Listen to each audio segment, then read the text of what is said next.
Bem-vindo aqui para mais um vídeo que tem esse apelo um pouco mais educacional. A gente faz uma análise de cenários e discorre sobre o que está acontecendo. Às vezes a gente fala do cenário internacional, às vezes aqui do cenário doméstico. E hoje vamos dar uma olhada nesses dois universos, como eles se encontram em relação a endividamento, miséria aqui do nosso país, para que você fique bem atento na hora de olhar para o mercado e como ele pode refletir essas condições e esses dados que eu vou mostrar para você. E por falar em mercado, dando uma olhada aqui na bolsa, veja que a bolsa desce a 109.100 pontos aproximadamente, ela cai hoje um pouco mais de 1%, mas o que eu achei aqui interessante é exatamente o IRB. Veja que o IRB, que faz parte da carteira do canal, o quanto ele já vem ascendendo aqui, chegando a quase R$ 39 no dia de hoje, dia 30 de maio de 2023. A bolsa, por outro lado, ela dá uma arrefecida. Veja que ela deu uma subida aqui bastante interessante, mas ela agora está indo na direção dessa linha aqui que a gente chama de média móvel, ou seja, é aquele que a gente chama aqui no canal, já falei várias vezes no retorno à média, às vezes acontece mais próximo, como é o caso aqui, ó, onde as linhas acabam se encontrando, tanto os valores da bolsa, que são esses gráficos de vela, como daquela linha de média móvel, quando ele se encontra é porque subiu ou desceu, mas depois tende a retornar à média, e é mais ou menos isso que está acontecendo hoje na nossa bolsa. E quando a gente fala em bolsa, aqui no caso desse site da Money Times, veja o que diz aqui a manchete, né? Gestor avisa que estamos próximo da virada na bolsa, quando acontecer não será aos poucos. Aquilo quer dizer que vai ser a partir de um estouro. Essa aqui é uma matéria publicada, responsabilidade é Renan Dantas, ela foi feita no dia 25 de maio de 2023.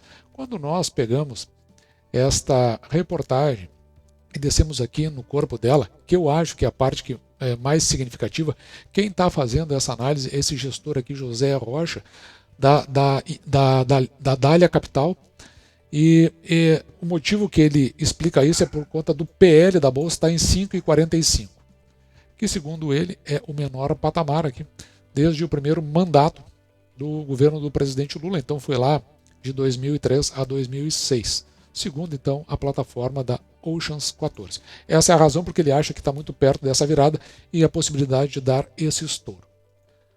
Por outro lado, aqui no site da Live Coins, veja, a Alemanha entra em recessão econômica com inflação em alta. Essa matéria ela foi assinada aqui por Gustavo Bertolucci, e ela também é do dia 25 de maio de 2023, mas eu acho que o mais importante aqui é a gente ter em mente que a Alemanha é talvez o país mais industrializado da Europa, e veja que ele está nesse processo de recessão. Algo muito semelhante também tem acontecido em outros países do velho mundo. Descendo aqui para o cenário doméstico, veja aqui, ó, Escola Educação, que é dentro do R7, esse site, saiu essa matéria aqui. Lista de países mais miseráveis, por isso que está o título no início desse vídeo. Lista dos países mais miseráveis do mundo é divulgada e o nosso país, o Brasil, ele está na lista. Essa aqui é uma reportagem assinada por o Danderson Gomes e ela foi publicada no dia 27 de 5 de 2023. E essa matéria se baseia numa pesquisa feita pelo professor que a coordena, Steve Henke. Ele é da Universidade de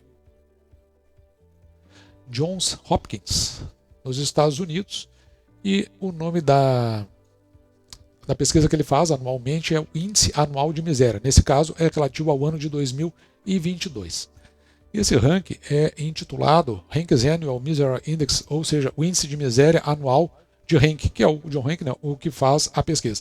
Veja que o seguinte, aliás, desculpa, o Steve Henke, o nome da universidade é a Johns Hopkins, que é a mesma universidade que ela fez aquela pesquisa e que chegou à conclusão que, por exemplo, máscaras e lockdowns durante o período pandêmico não adiantaram muito. Mas eu acho que o que é relevante aqui de nós discutirmos, justamente para o ano de 2022, é esta lista que nós temos aqui dos países mais miseráveis do mundo, segundo os parâmetros da pesquisa. Então, observe aqui que a gente pode verificar que lidera a cabeça dos países miseráveis o Zimbábue, e seguido por nosso vizinho e irmão, e com o seu chefe de Estado, estando nos visitando desde domingo, Chegou aqui, segundo informações da mídia de forma até clandestina, o Nicolás Maduro. Então a Venezuela está aí ocupando o segundo lugar. Nós vamos encontrar vários países aqui nessa lista, com países muito mencionados aqui no Brasil, como Cuba, também a Angola, que tem o nosso idioma. E você vai ver aqui do lado qual é o maior motivo que esses países foram levados à miséria. Aqui nesta página você vai encontrar aqui inflação e o desemprego. São os maiores fatores para que a gente chegue nesses parâmetros de miserabilidade. Veja que até a África do Sul se encontra aqui, a África do Sul que faz parte dos BRICS. Os BRICS que é composto pelo Brasil, pela Rússia, a Índia, a China e a África do Sul, onde justamente o chefe de Estado da Venezuela está aqui no Brasil. Uma das coisas que ele está pleiteando é justamente fazer parte dos BRICS. Mas a gente não pode deixar passar batido que o nosso país, o Brasil, a República Federativa do Brasil, ela se encontra aqui em 27º lugar. E veja que o motivo de nós estarmos em 27º lugar de miserabilidade é este motivo aqui, o lending rate, que é o que eu vou comentar logo a seguir. Se você quiser fazer uma tradução direta aqui, seria a taxa de empréstimos. Mas eu acho que, para o nosso caso aqui, é melhor interpretar isso como o endividamento do brasileiro. Veja que nós estamos em 27º lugar, num ranking que chega aqui a 157 países, estando a Suíça na melhor posição. Então, quanto mais abaixo nós estivermos, se está nessa lista, melhor em termos de redução da miserabilidade. E como nós estamos falando que o índice principal ali seria o endividamento aqui no Brasil, tem essa pesquisa aqui do CNC que eu comento ela mensalmente aqui no canal. Se você não acompanha ou está chegando hoje no canal, saiba que a gente sempre traz algumas pesquisas. Uma delas é essa pesquisa de endividamento e inadimplência do consumidor. Lembra que lá, quando a gente estuda bancos, tem aquele índice de inadimplência. Então a gente começa a juntar esses dados para a gente poder chegar a uma conclusão, como, por exemplo, nós que temos ações em banco, podemos interpretar a forma como os nossos bancos, que fazem parte da nossa carteira, estão evoluindo. Essa é a chamada pesquisa PEIC, lá do CNC, que é uma junção do Senasc com o Senac. E aqui nessa pesquisa, é interessante, que eu acho que é o item que eu vou comentar, porque eu não vou avançar muito sobre isso, uma vez que a gente sempre comenta no canal de forma muito específica. Então, o importante é o seguinte, veja aqui, ó, das famílias, aqui nós estamos falando percentual de famílias no Brasil, daquelas que não terão condições de pagar as suas dívidas. Veja que esse índice ele vem aumentando aqui, ele estava em 10,9, passou a 11,5 em março, e agora ele estava em 10,9 lá em abril de 2002. No mês passado, março, em relação, porque a gente sempre pega um mês atrás, no mês passado, a publicação dessa pesquisa, que foi em março, 11,5 e agora em 11,6. E quando sair a do mês de maio, nós vamos fazer o comentário em junho. Mas eu acho que o que é relevante aqui de nós discutirmos é justamente o crescimento aqui do total de endividamento dessas famílias, que chega a 78,3%. Não é o maior índice, já esteve pior. Deixa eu melhorar aqui a visão do gráfico que eu vou mostrar logo abaixo aqui para você. Dê uma olhada, que já esteve pior aqui entre agosto de 2022 e novembro de 2022. Mas, se você olhar para o gráfico da forma como ele está disposto aqui, veja que ele está, desde janeiro de 2023, numa tendência de crescimento, chegando aqui em abril a 7,3, sendo que lá em julho a expectativa é que fique em 7,4. Mas por que eu estou falando isso? De endividamento. Porque quando as pessoas estão endividadas e elas estão com mais dificuldade do acesso ao crédito, e quando a gente fala isso, significa porque a taxa de juros está muito alta, veja que o otimismo lá no comércio ele volta a cair. E se você perceber que eu falei lá da Alemanha, daquele processo recessivo, quando as pessoas começam a segurar, é justamente esse efeito que inicia um processo recessivo, sendo que no primeiro trimestre de 2023 nós já tivemos uma sinalização de queda do PIB. Então, se você verificar aqui, quanto menor esse índice aqui, pior, certo? Então, neste caso, está em 108 e se você observar aqui tem uma curva desde de 2022 que sinaliza uma queda do ponto de vista da confiança do comércio, que são aquelas pessoas que vão trabalhar lá no comércio, de como eles enxergam, como eles veem em perspectiva o que vai acontecer no futuro e eles, então, têm uma redução no seu otimismo. Isso aí vai para o comércio, depois reflete nos demais setores e com isso chega lá na nossa Bolsa de Valor, onde nós temos as nossas ações.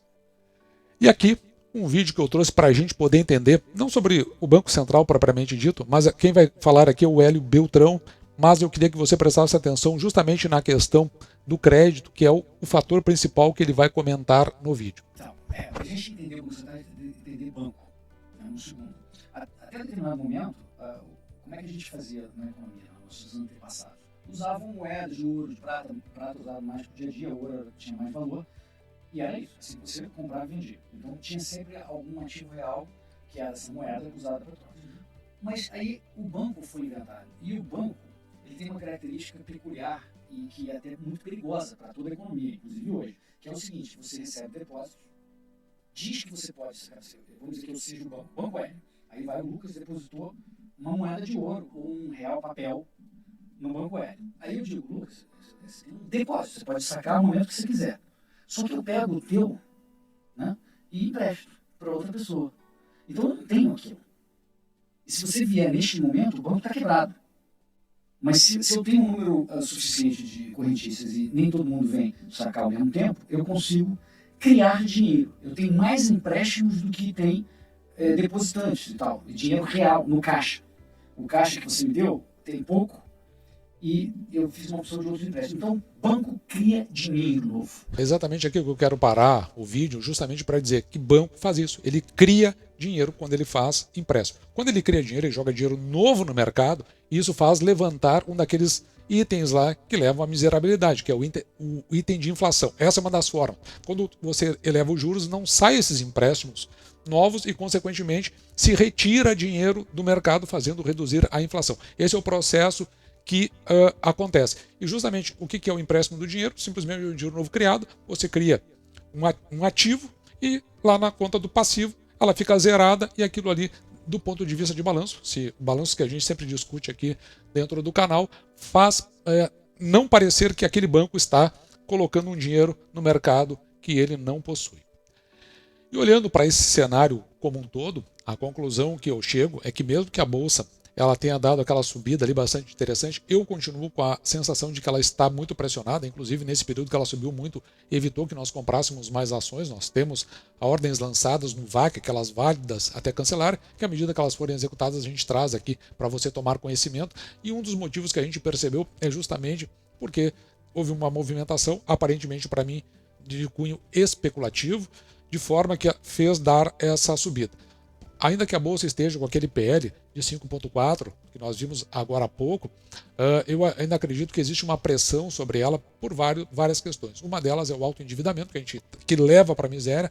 Outra questão é os juros que está ali segurando, que no momento que o governo conseguir levar esses juros para um patamar mais baixo, vai gerar as pessoas irem às compras e isso um patamar maior inflacionário, que é tudo que está sinalizando nesse momento. Desta forma, mas o comércio enxergando da forma como ele está vendo esta contenção, podendo levar aí a um processo, se para o segundo trimestre de 2022, continuar uma redução do PIB, um indicativo de que talvez a gente possa estar no início de uma recessão técnica. Essa é a minha leitura e acredito que em cima disso pode haver aí a possibilidade de surgir empresas com preço se oferecendo para a nossa compra, principalmente aquelas que são atualmente, e para esse tipo de governo, do interesse do canal, que são de bancos, seguros e do setor elétrico. Dito isso, esse foi o nosso vídeo de hoje, espero que você tenha gostado. Eu gostaria muito de ouvir o seu comentário, a sua posição, o que você acha disso, se tem alguma coisa diferente que você possa trazer aqui, colaborar e que eu possa levar uma visão diferente justamente para todas as pessoas que acabam por assistir os nossos vídeos. Assim, eu vou ficando por aqui, me despedindo de você e deixando, como sempre, o meu grande abraço!